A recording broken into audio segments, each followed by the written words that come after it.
Estimada audiencia, para cerrar ya las presentaciones de los libros de esta noche en la feria virtual del libro Pedro Ruiz Gallo 2023, vamos a presentar a Guillermo Eduardo Delgado Paredes. Él es docente RENACIT, es biólogo botánico, doctorado en fisiología vegetal y postdoctorado en química de productos naturales, especializado en biotecnología de plantas, cultivo de tejidos vegetales in vitro y actividad biológica de las Piperase, Plumbaginase, Celastrase y Droserace, investigando plantas, insecticidas, fungicidas y bactericidas. Pareinología y biodiversidad de fanerógamas del bosque estacionalmente seco y bosque montano. Junto a nuestro ilustre amigo está Consuelo Rojas Hidrogo, también docente RENACIT, biólogo botánico con maestría en ciencias botánicas en la Universidad de Sao Paulo, Brasil, doctorado en ciencias ambientales en la Universidad Nacional de Trujillo, especializada en biotecnología vegetal, metabolitos secundarios y conservación de recursos fitogenéticos, investigación en biodiversidad y conservación. Dentro de la producción textual, ellos han producido artículos que se han presentado en revistas científicas. Los títulos están registrados en idioma inglés, pero vamos a dar lectura a las traducciones. En primer orden, biomasa arbórea y valoración económica de carbono del Cerro Tres Puntas de Pilasco, Salas, Motupe, Lambayeque. Otro artículo denominado recolección de germoplasma, propagación clonal in vitro, viabilidad de semillas y vulnerabilidad del algodón peruano antiguo. Artículos publicados en congresos, el cultivo de tejidos in vitro en la propagación de plantas y conservación de germoplasma de especies económicamente importantes en Perú. También el artículo científico, germinación in vitro de semillas, micropropagación y conservación de germoplasma de Cedrela odorata, ¿no?, en el norte del Perú. También artículos publicados en la revista científica como protocolo de micropropagación ex vitro e in vitro de Cucurbita moschata y ecuatorianensis, originarias de Perú y Ecuador, de importancia nutricional y medicinal. También micropropagación y conservación de germoplasma de Ficus americana AO y también Octusifolia cum de Lambayeque.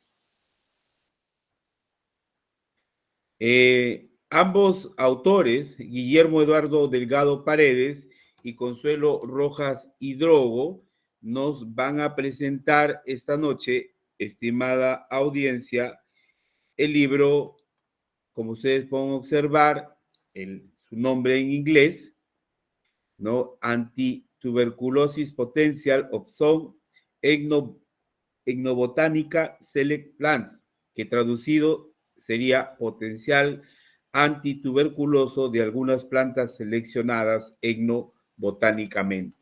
Esta noche nos acompaña para hablarnos del libro Consuelo Rojas Hidrogo, a quien le vamos a dar la cordial bienvenida para que nos resuma los aportes del trabajo de investigación que se trata.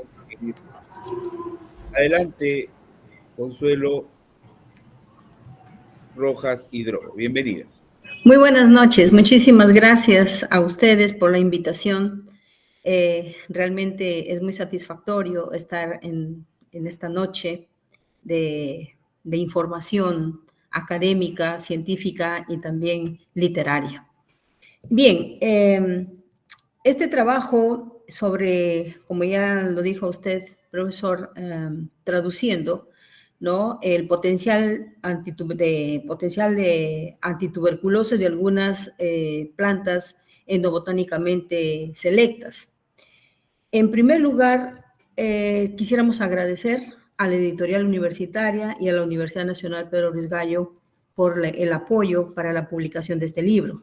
También mi saludo y agradecimiento al doctor Roberto Ventura por la fotografía de las colonias y bacilos de Mycobacterium tuberculosis que ilustra en la capa del libro, y a los revisores, doctor Alex Guamanmera y al doctor Virgilio Failoc Rojas, que fueron quienes revisaron este documento. Siguiente, por favor. Bien, ¿qué es lo que motivó escribir este libro? En realidad, desde la década del 80, en el Laboratorio de Cultivo de Tejidos Vegetales de la Facultad de Ciencias Biológicas, se han venido desarrollando varias investigaciones, pero se empezó con especies de importancia agronómica.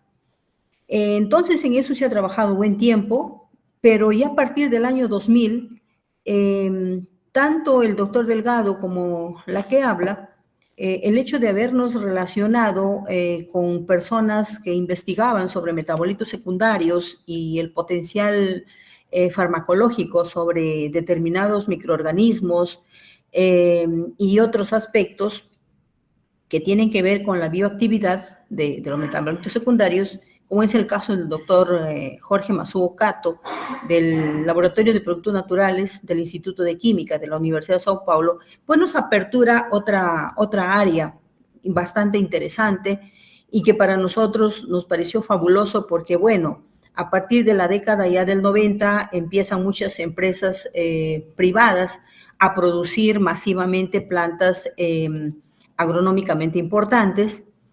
Sin embargo, nosotros vemos que aquí en el Perú aún no se abordaban estos temas relacionados con los metabolitos y el potencial farmacológico de plantas medicinales.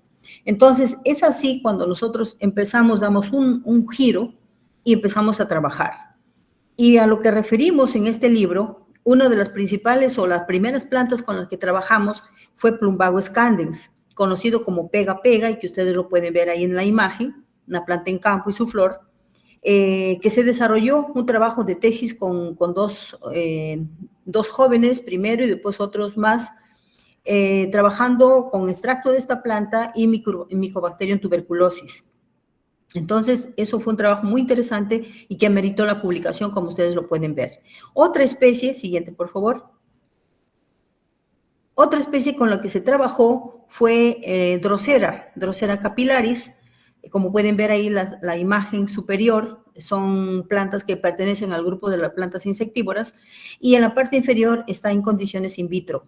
Esta planta lo trajimos en condiciones in vitro en el año 86 de Colombia, del Centro Internacional de Agricultura Tropical, y hasta ahora permanece in vitro. Lo hemos sacado, lo hemos acondicionado, también ya en invernadero, pero es importante e interesante mencionar que estas plantas que se producen dentro de condiciones, o sea, bajo las condiciones in vitro, tienen un potencial mucho más interesante sobre la producción de los metabolitos secundarios con actividad frente a Mycobacterium tuberculosis.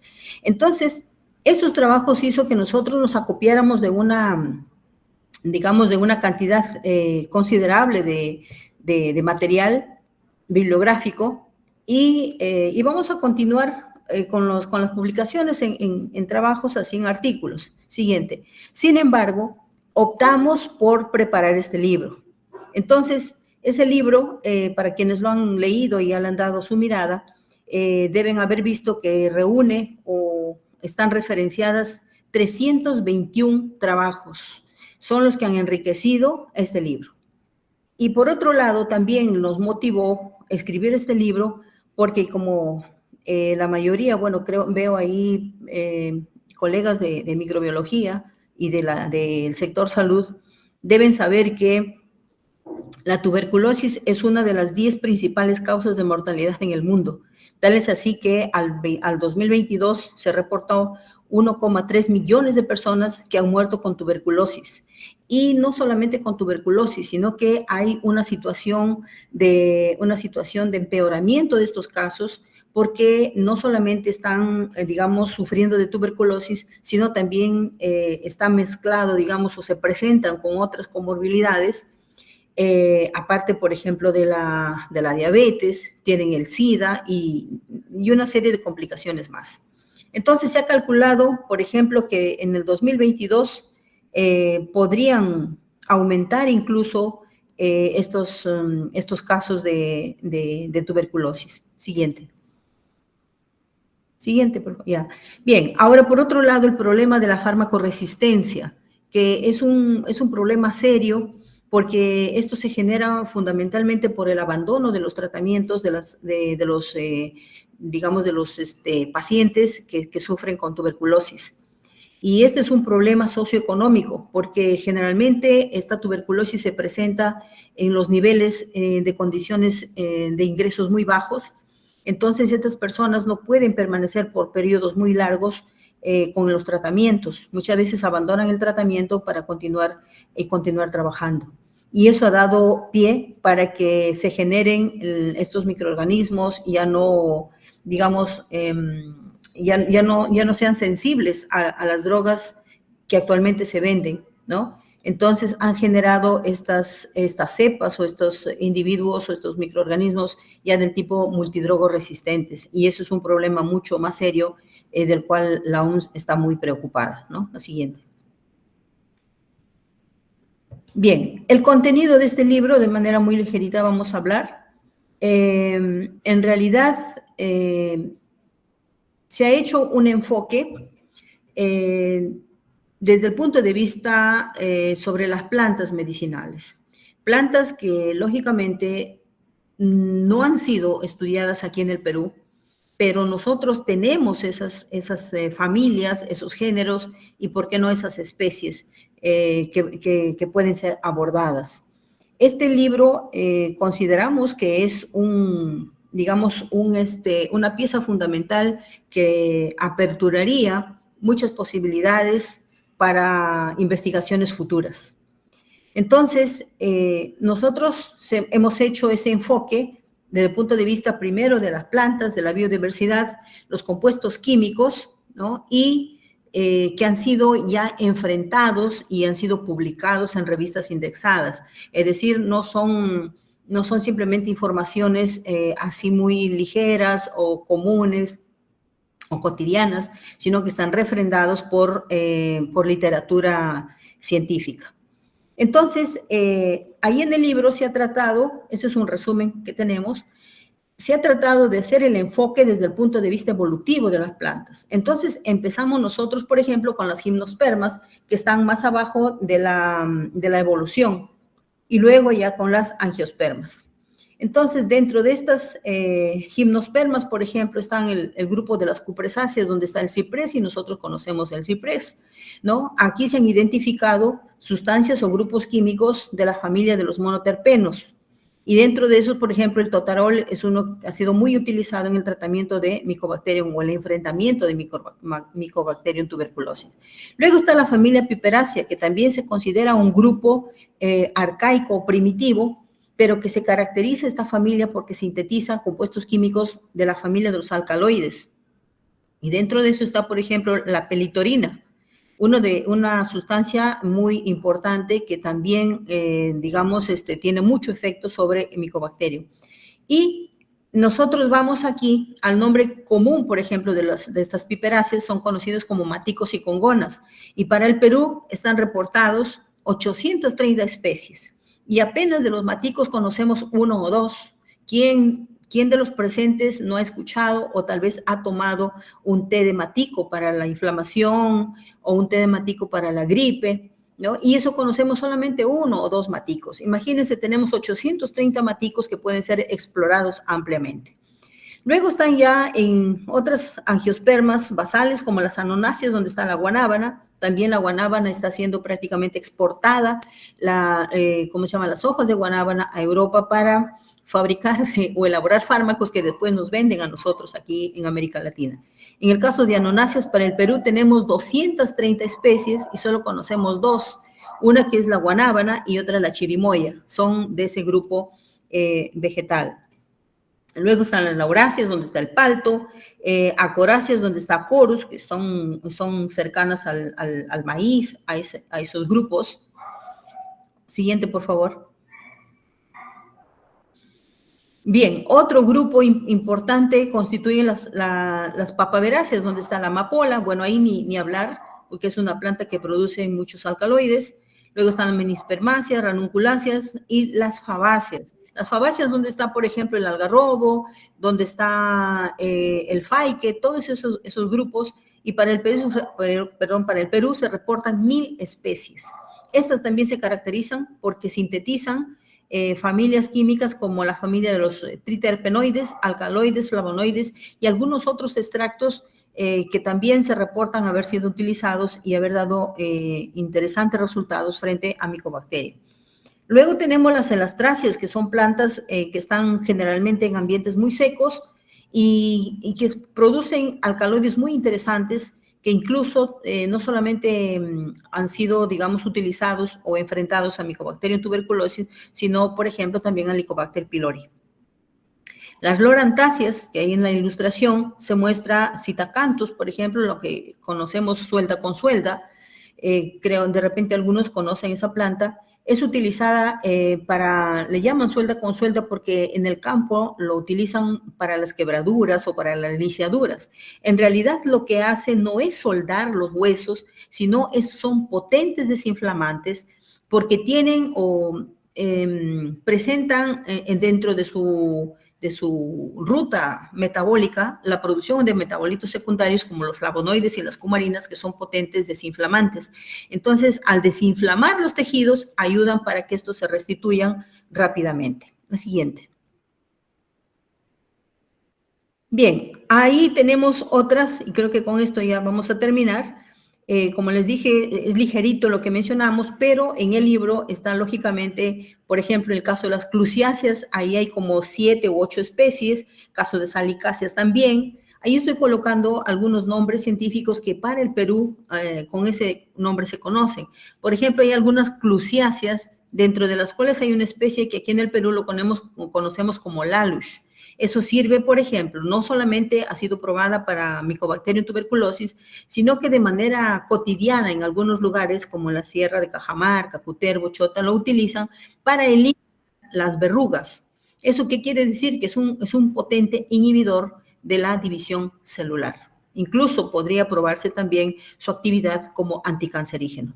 Luego está la familia de las malpigiáceas, donde está la cansaboca, donde está el sauce, las euforbiáceas, donde está el sangre de grado, por ejemplo, ¿no? Y así podemos seguir mencionando varias, las burseráceas, por ejemplo, el palo santo, anacardiáceas, el famoso gualtaco, esas especies que son muy interesantes y componen o son componentes de la flora del bosque estacionalmente seco, es decir, de todo este bosque seco que tenemos aquí en Lambayeque, Piura y Tumbes. Al lado estoy mostrando una imagen y bueno, hay unos resultados interesantes que están trabajando los colegas allá en Sao Paulo y parece que digamos, esta planta, es el Osoptericium guasango o gualtaco, que es una anacardiácea que puede causar alergias, ¿no?, a ciertas personas. Parece que están tratando de aislar algunos compuestos químicos que son muy interesantes desde el punto de vista farmacológico. Ojalá que tengamos resultados y ya estemos próximamente compartiendo con ustedes. Entonces, como pueden observar, hay grupos químicos que se repiten y que son sintetizados por estas familias. Los polifenoles, flavonoides, terpenoides, etcétera, que producen, ¿no?, estas plantas y que han sido probadas como biológicamente activas contra Mycobacterium tuberculosis. Entonces, eso ha sido para nosotros una cosa interesante o importante como aporte al conocimiento científico y a lo mejor lo hemos hecho en inglés porque tal vez tiene un poco más de llegada a mucho más público, ¿no?, cuando está en inglés. Tal vez porque de esa manera podríamos ser más visibles, hacerlo más visible también a la institución, para información de los trabajos que se vienen haciendo en la universidad y también junto con otros colegas de otros países. Creo que eso es ya lo último. A ver, sí, yo les agradezco muchísimo por esta explicación un poco apretada de lo que es en realidad el trabajo que se ha realizado en este libro. Muchas gracias. Bien, gracias a usted, maestra Consuelo Rojas, las felicitaciones del caso. Importante que se muestre a la comunidad, como usted dice, los trabajos de investigación que realizan, en este caso, nuestros catedráticos y cuyos resultados, lógicamente, son mostrados a través de artículos científicos, a través de publicaciones de libros. Y qué importante que hayamos, en este caso, registrado un sinnúmero de especies, ¿no?, que tienen actividad contra la Mycobacterium tuberculosis, ¿no? Y seguro que queda, digamos, la idea de seguir indagando al respecto. Yo estaba mirando un sinnúmero de especies botánicas que han sido, que tienen diferente actividad y que sí es importante que la comunidad en este caso lo conozca.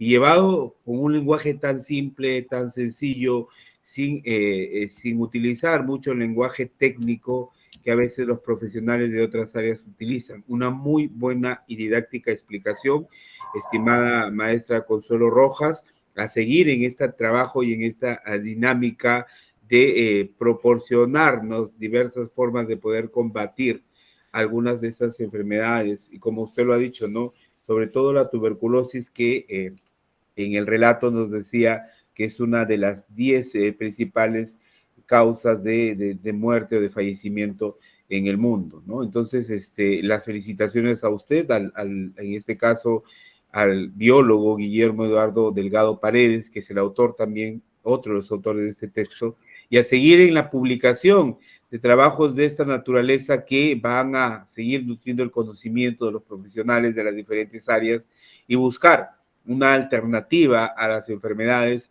en este caso en las plantas, ¿no? En esas especies que se convierten en plantas medicinales que ayudan a reducir los riesgos que enfermedades como la tuberculosis u otras que por allí a grandes rasgos se han descrito vienen creciendo en el Perú y en el mundo. Muchísimas gracias, felicitaciones nuevamente por el trabajo de investigación y la dejo ya en las palabras finales para poder cerrar la cuarta jornada de este evento.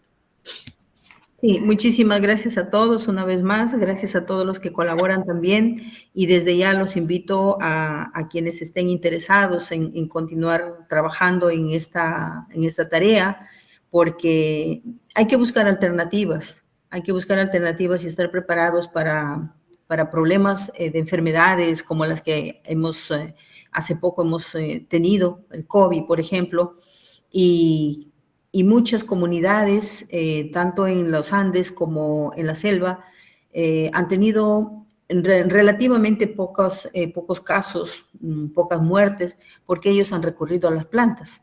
Hace poco hice una salida de 2 o 3 días, he estado por las alturas, entonces, y también por la selva, y conversábamos un poco con los señores, y me decían que ellos, por ejemplo, hicieron frente al COVID únicamente con su matico, me enseñaron cuál era el matico, con este matico y quión, con eso nosotros nos hemos curado y lo hemos vencido al COVID, y a veces una que otra pajita. Entonces, es importante que también tengamos información sobre la medicina alternativa. Ahora la Organización Mundial de la Salud está impulsando mucho la investigación en medicina alternativa como una medida, sobre todo, a la resistencia que ya tienen los microorganismos y que es un problema real, ¿no? Entonces, yo creo que tenemos que echar mano de nuevo a las plantas para estar preparados.